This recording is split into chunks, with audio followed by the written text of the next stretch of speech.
Steel पंडित जी के शब्द हैं। आज अमित शाह जी का नाम लेते हुए तो उन्हें अभी भी ज़रा झिझक आ रही है, लेकिन होम मिनिस्टर तक तो वो बोल रहे हैं।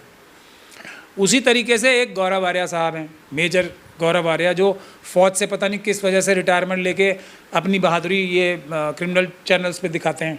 हालांकि एक अफसर हैं वो, तो उनका काम ज़्यादा फील्ड में रहता तो ज़्यादा अच्छा, वो इतने पैसे खर्च होते हैं ना एक अफसर पे फ़ौज के, तो उतने पैसे जो भारत देश की जनता ने खर्च किए थे उनके ऊपर, उससे वो VRS लेके इधर इस पे आ गए। वो भी मुझसे बहुत लड़ाई करते थे। आज वो भी हुर्फ बा हुर्फ वही बोल रहे हैं जो मैं बोल रहा था कुछ साल पहले। क्या बोल रहा था? ये हमें अगर किसी को सज़ा देनी है तो इस कैंसर की, आतंकवाद की जड़ जो है पाकिस्तानी आर्मी है, पाकिस्तान की एस्टेब्लिशमेंट है। जब तक आप उसको हिट नहीं करोगे, एक आतंकवादी मार लो, 2 आतंकवादी मार लो, 10 आतंकवादी मार लो, 100 आतंकवादी मार लो, 1000 आतंकवादी मार लो, कुछ नहीं होगा। आज घूम फिर के गौरव आर्या साहब भी मेरी ही बात कह रहे हैं।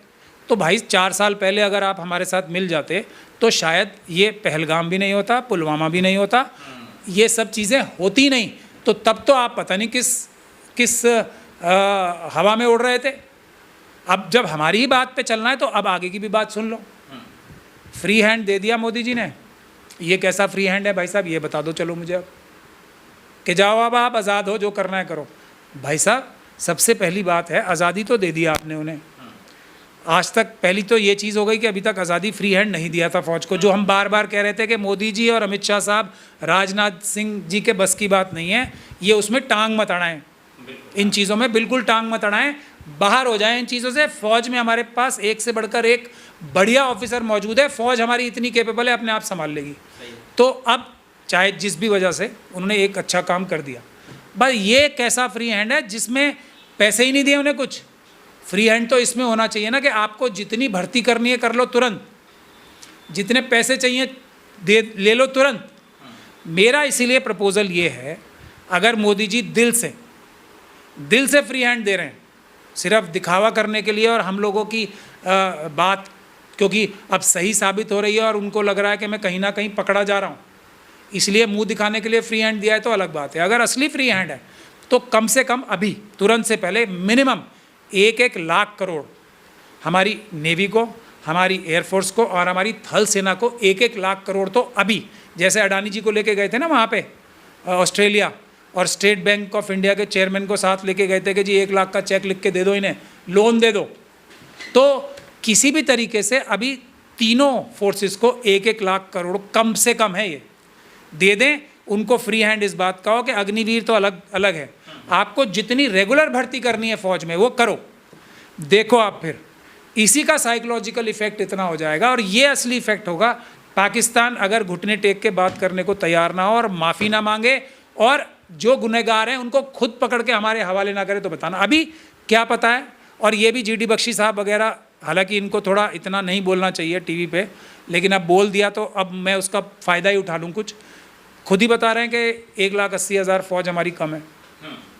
तो अब अगर पाकिस्तान को और चाइना को ये पता लगेगा कि हमारी फ़ौज जो है वो भर्ती कर रही है 3 लाख जवानों की नए, तब उनमें डर आएगा कि भैया ये तो अब उल्टा काम शुरू हुआ है, 3 लाख फौजी भारतीय और आ रहे हैं, अब हम ऐसी कोई गलती ना करें। दूसरा आखिरी सजेशन मैं मोदी जी को इस बात के लिए देना चाहता हूँ, आपने 16 लाख करोड़ रुपए, अभी रिपोर्ट्स आ रही हैं कि जो बैंक में बैड डेट्स राइट ऑफ कर दिए गए, ये अडानी अंबानी यूसुफ लुलू जैसे लोगों के नाम पे, तो जा तो देश की जनता का ही पैसा रहा है ना। आप 20 लाख करोड़ फौज को दे दो, आप 5% बजट का, हमारी GDP का 5% हमारी आर्म फोर्सेस के नाम कर दो, जिसमें से 2% सिर्फ डेडिकेटेड होगा रिसर्च पे। डेडिकेटेड 2% GDP का सिर्फ जो डिफेंस रिसर्च है उस पर डेडिकेट करना पड़ेगा। ये ज़बानी जमा खर्च से मेरे ख्याल से फ्री हैंड कोई फ्री हैंड नहीं हुआ, वरना असली फ्री हैंड हो जाएगा 3 चीज़ों की तरफ से। 1-1 लाख करोड़ दे दो अभी तीनों आर्म फोर्सेस को मिनिमम, और फ्री हैंड जितना एयरफोर्स को भर्ती करनी है वो भर्ती करे, नेवी को करनी है वो भर्ती करे, रेगुलर भर्ती, और हमारी फ़ौज जो है थल सेना वो भर्ती करे। तो और उसके अलावा 5% बजट का एक इमरजेंसी सेशन बुलाएं अभी, और 5% GDP का बजट जो टोटल बजट एलोकेशन है वो 5% बजट के लिए परमानेंट मिनिमम कर दें, और उसमें से 2% सीधा रिसर्च एंड एनालिसिस जो है, जो हमारी रिसर्च है डिफेंस की, उस पे दें। ये होगा प्रैक्टिकल फ्री हैंड। वरना तो मुंह दिखाने के लिए तो बहुत सारी बातें मोदी जी करते हैं, ये करते ही रहेंगे। चलिए, इससे सिर्फ